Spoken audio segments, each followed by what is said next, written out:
নিম্নচাপের জের আজ কলকাতা সহ দক্ষিণবঙ্গে দিনভর দফায় দফায় বৃষ্টি। দক্ষিণবঙ্গে প্রায় সব জেলাতেই দিনভর বৃষ্টির পূর্বাভাস। কাল থেকে দক্ষিণবঙ্গে বৃষ্টি সামান্য কমলেও বৃষ্টিপাতের পরিমাণ বাড়বে উত্তরে।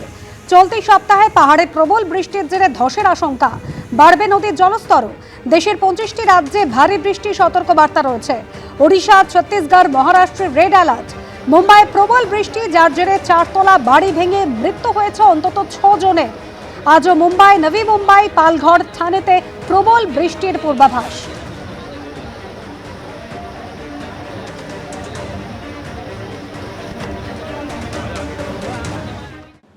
দেবরাজ চক্রবর্তীর বিরুদ্ধে তোলাবাজি সহ সমস্ত অভিযোগের তদন্তে এবার বিধাননগর পুলিশ কমিশনারেটের এসআইটি 8 সদস্যের বিশেষ তদন্তকারী দল খতিয়ে দেখবেন অভিযোগের খুঁটিনাটি। পুলিশ সূত্রে খবর, দেবরাজ কাণ্ডে জিজ্ঞাসাবাদের জন্য ফের নোটিশ পাঠানো হতে পারে বিধাননগর পুরসভার 6 প্রাক্তন তৃণমূল কাউন্সিলর এবং ছায়াসঙ্গী তৃণমূল নেতাকে।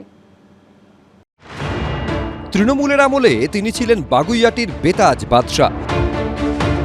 প্রাক্তন তৃণমূল বিধায়ক স্ত্রী অদিতি মুন্সিকে সামনে রেখে দেবরাজ চক্রবর্তী নাকি গড়ে তুলেছিলেন দুর্নীতির সাম্রাজ্য।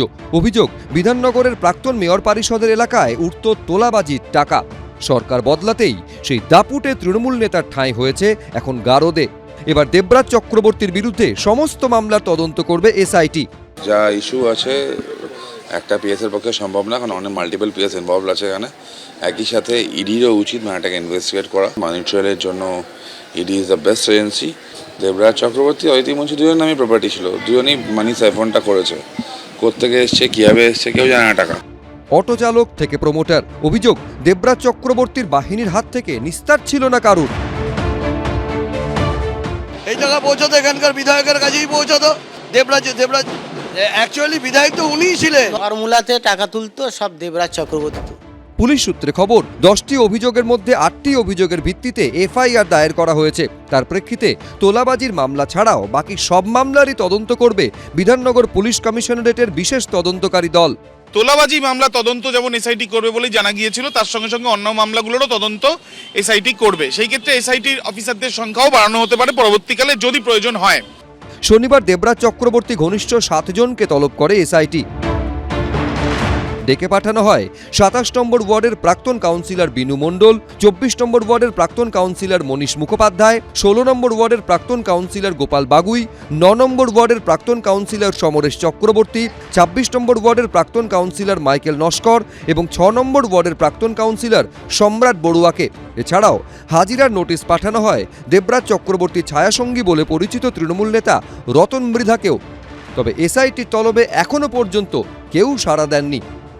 এই ক্ষেত্রে যে বিভিন্ন জায়গায় তোলাবাজির যে অভিযোগগুলো হচ্ছিল এবং সেটা একটি গোষ্ঠীগতভাবে সেই তোলাবাজিগুলো করা হতো, সেই ক্ষেত্রে দেবরাজের কিছু ঘনিষ্ঠরা তারা যেতেন, এমনই অভিযোগ উঠে এসছে সামনে। তো সেই ক্ষেত্রে সেই তোলাবাজির টাকাগুলো কিভাবে আত্মসাৎ হয়েছে বা যদি হয়ে থাকে সেই ক্ষেত্রে বন্টন হয়েছিল কিনা, এই বিষয়গুলো পুঙ্খানুপুঙ্খ তথ্য সন্ধানের প্রক্রিয়া চালানো হচ্ছে, এমনটাই পুলিশ সূত্র থেকে জানা যাচ্ছে। তদন্তকারীদের নজরে রয়েছে দেবরাজ চক্রবর্তী ও তার স্ত্রী অদিতি মুন্সির ব্যাংক অ্যাকাউন্ট স্টেটমেন্টও। পুলিশ সূত্রে খবর, বিধানসভা ভোটের আগে সিঙ্গল ও জয়েন্ট অ্যাকাউন্ট মিলিয়ে 5টি ব্যাংকে দেবরাজ দম্পতির কোটি কোটি টাকার লেনদেন করা হয়েছে।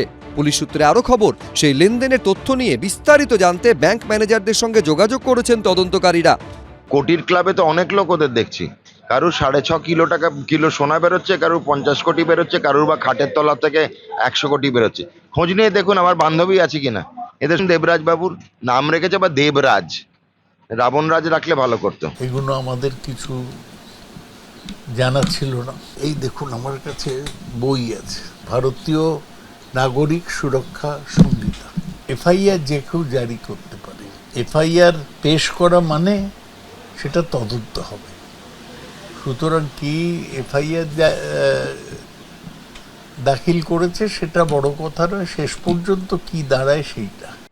পুলিশ সূত্রে খবর, দেবরাজ চক্রবর্তী ঘনিষ্ঠ 7 জনকে ফের পাঠানো হতে পারে নোটিশ। আবির দত্ত, জয়ন্ত পাল, রঞ্জিত সাউ, এবিপি আনন্দ, কলকাতা। এবিপি আনন্দ, এগিয়ে থাকে, এগিয়ে রাখে।